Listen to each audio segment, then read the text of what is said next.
اونٹ قربان کر دیے، پھر دوسرے دن خواب میں آ گیا قربانی پیش کرو۔ حضرت ابراہیم سوچنے لگے کہ میں نے تو اللہ کی بارگاہ میں قربانی پیش کر دی، اب کس چیز کی قربانی کرنی ہے؟ پھر دوبارہ حکم ہوا اے ابراہیم قربانی کرو۔ حضرت ابراہیم نے پھر اور اونٹوں کی تعداد بڑھا لی اور پھر قربان گاہ لے گئے، قربانی پیش کر دی۔ تیسرے دن بھی خواب میں آیا، اب خواب میں آتا ہے اے ابراہیم چیز کی قربانی پیش کرو اپنے رب کی بارگاہ میں جس سے تم سب سے زیادہ محبت اور عقیدت رکھتے ہو۔ حضرت ابراہیم علیہ نبی علیہ الصلوۃ والتسلیم کو سوچنے میں دیر نہ لگی، آپ سمجھ گئے کہ اللہ تبارک و تعالی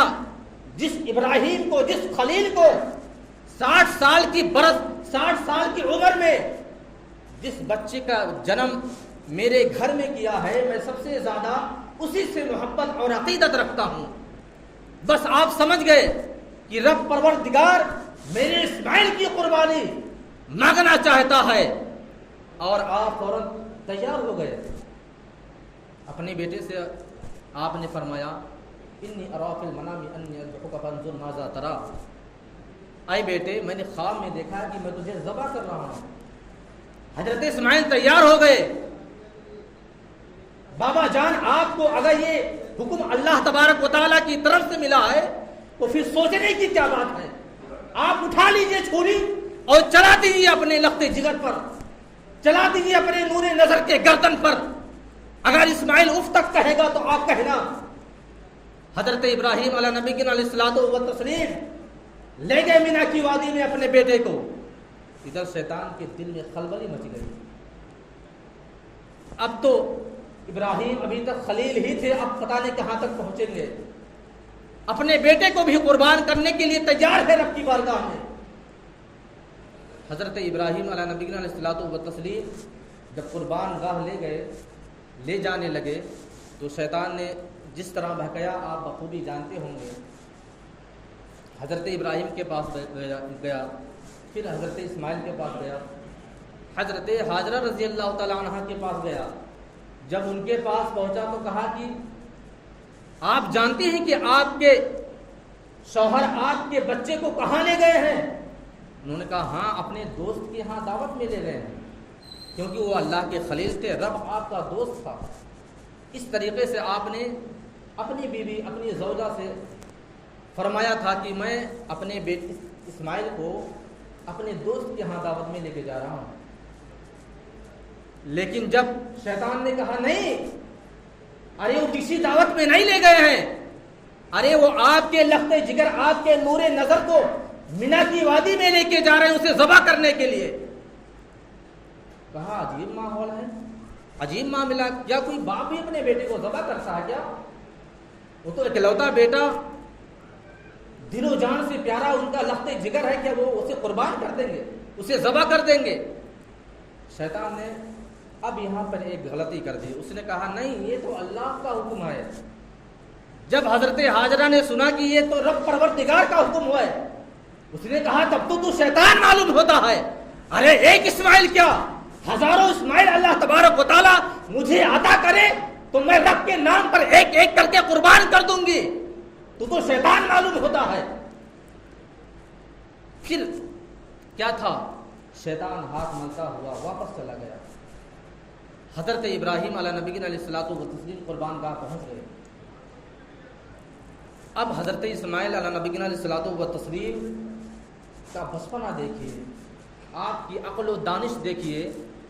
آپ اپنے والد سے کیا فرماتے ہیں، اے والد صاحب، اے ابو جان، آپ میری آنکھوں میں بھی اور اپنی آنکھوں میں بھی پٹی باندھ دیں۔ بیٹا سوچ رہا تھا کہیں رب پروردگار کا حکم ہے، کہیں چھری چلاتے وقت میرے والد کو، میرے باپ کو رحم نہ آ جائے مجھ پر اور چھری چلانا بند کر دے اور رب پروردگار کی نافرمانی ہو جائے۔ بیٹے نے کہا ابا جان آپ میرے ہاتھوں اور پیروں کو بھی رسیوں سے باندھ دیں، کہیں میرے جسم سے، میرے گلے سے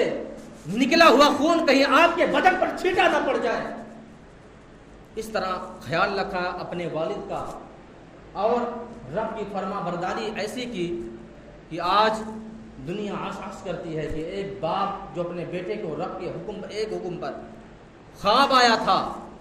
اور اس خواب پر ذبح کرنے لے کے چلے گئے، لیکن جب حضرت ابراہیم علیہ نبی علیہ الصلوۃ والتسلیم نے اپنے بیٹے پر چھری چلائی، آنکھوں پہ پٹی ہے، چھری کہاں جا رہی ہے نظر نہیں آ رہا ہے، حضرت اسماعیل کو بھی کچھ دکھ نہیں رہا ہے، کچھ معلوم نہیں ہے، لیکن وہ موم جیسا گلا جس پر حضرت ابراہیم نے اپنی پوری طاقت سے، اور وہ تیز چھری جس کو آپ نے اسماعیل کے گلے پر پھیرا، کاٹنے کے لیے تیار ہی نہیں، آپ جلال میں آ گئے، غصے میں آئے اور کہا چھری، اور ایسا چھری کو ایسا پٹک دیا کہ پتھر پر پڑا تو پتھر ریزہ ریزہ ہو گیا، اور آپ نے فرمایا اے چھری تو اسماعیل کے گلے کو کاٹتی کیوں نہیں ہے؟ تب چھری نے کہا ابراہیم آپ تو چھری سے صرف ایک بار آپ نے کہا ہے کہ کاٹ دیجئے میرا بیٹا ذبح ہو جائے، آپ نے صرف ایک بار کہا ہے،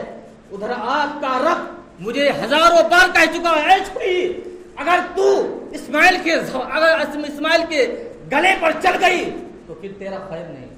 تیری خیر نہیں، اے ابراہیم